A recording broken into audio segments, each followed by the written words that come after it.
নমস্কার বন্ধুরা, আজ আবার নতুন একটা রেসিপি নিয়ে চলে এলাম।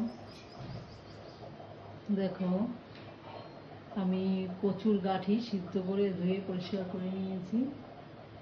এবার এটাকে রান্না করে দেখাবো। কচুর গাঁঠিটাকে আমি কি দিয়ে রান্না করব দেখো। অল্প করে কটা, আমার গাঁঠিও অল্প। দেখো, অল্প করে চিংড়ি মাছ নিয়েছি। আমি চিংড়ি মাছ দিয়ে আজকে কচুর গাঁঠি রান্না করব। তাহলে আমি রান্নাটা শুরু করি, আপনারা সবাই সঙ্গে থাকুন। গ্যাসে একটা কড়াই বসিয়ে দিয়েছিলাম, কড়াইটা গরম হয়ে গেছে। এখানে আমি মাছ ভাজার জন্য অল্প করে তেল দিলাম, কেন অল্প কটা মাছ। অল্প করে একটু লবণ দিলাম, অল্প করে একটু হলুদ দিলাম।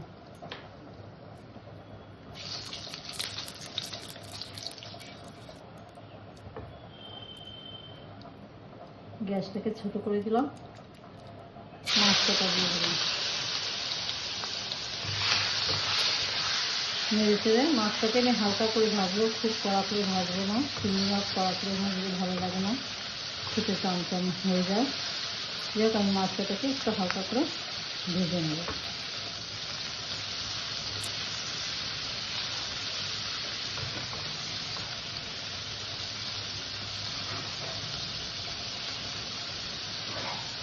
মাছটা ভাজা হয়ে গেছে, মাছটাকে নামিয়ে নেব।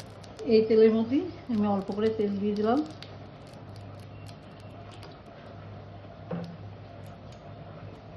ওটা কালো জিরে দিলাম। ফোড়নটা ভাজা হয়ে গেছে, অল্প করে একটু টমেটো দিয়ে দিলাম। টমেটোটা আগে দিলাম, তার জন্য আদা বাটাটা দিলে না ভীষণ ছিটকায়, যার জন্য একটু টমেটো দিয়ে নিলাম।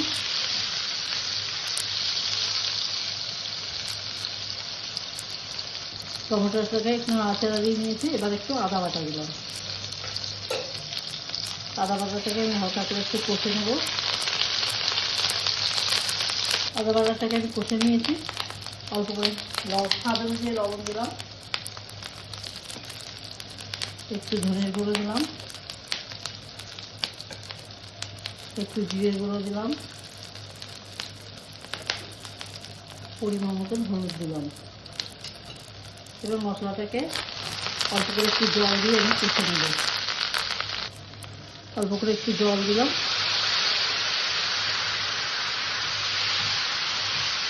গ্যাসটা কিন্তু আমি ছোটো করে দিয়ে রেখেছি। মশলা কষার সময় গ্যাস সবসময় ছোটো করে দিয়ে রাখতে হবে। এবার মশলাটাকে আমি কষে নেব। মশলাটা কষা হয়ে গেছে, এবার মশলা দিয়ে তেল ছেড়ে দিতে। এবার গাঁঠিগুলোকে দিয়ে দেবো।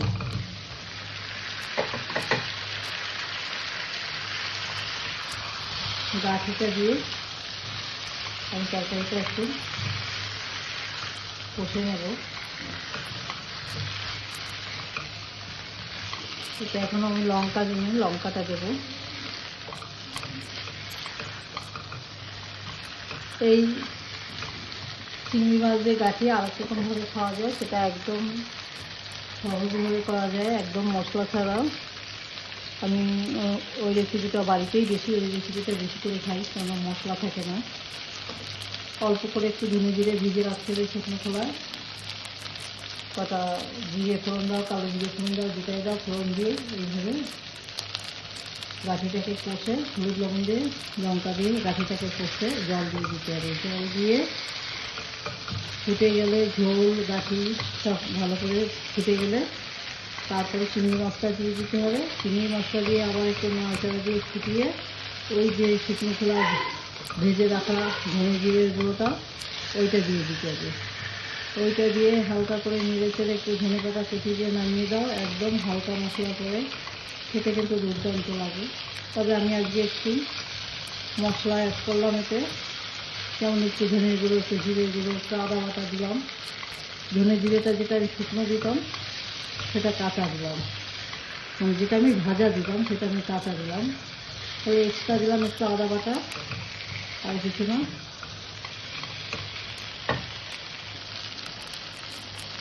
কাঁচা লঙ্কা ছিলাম, যে যেমন ঝাল খাবে সে সেরকম দেবে।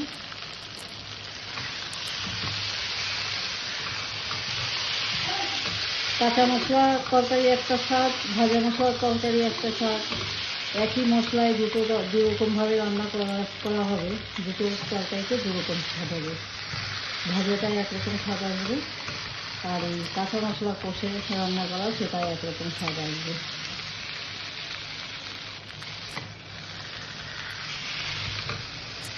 আমার তরকারিটা কষা হয়ে গেছে, এবার এখানে জল দিয়ে দেবো।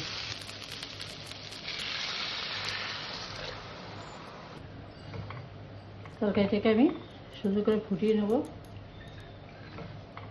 গাঠিটা আমার পুরো সেদ্ধ হয়ে গেছে, একদম নরম হয়ে গেছে, যাতে ঝোলের কাঁচা গন্ধটা না থাকে জলে, সেইভাবে তরকারিটাকে আমি একটু ফুটিয়ে নেব।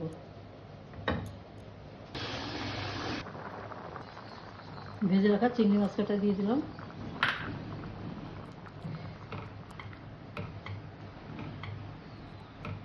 আবার একটু ফুটিয়ে নেব। মাছটা দিয়েছি, আবার একটু তরকারিটা ফুটিয়ে নেব। আমার গাঠির তরকারি রেডি। আমি এবার তরকারি থেকে নামিয়ে নেব। তবে নামানোর আগে হালকা করে একটু ধনেপাতা কুচি দিয়ে দিলাম।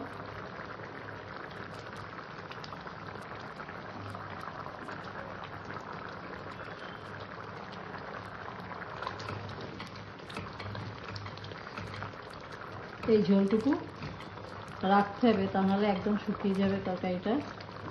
পরে তরকারিটাকে আমি নামিয়ে নিচ্ছি। আমার আজকের রেসিপি ছিল গাঠি কচু দিয়ে চিংড়ি মাছের ঝোল। আজকের রেসিপি এই পর্যন্ত। আমার চ্যানেলে যারা নতুন, আমার চ্যানেলটাকে সাবস্ক্রাইব করে, যারা পুরনো লাইক শেয়ার কমেন্ট করুন। নমস্কার।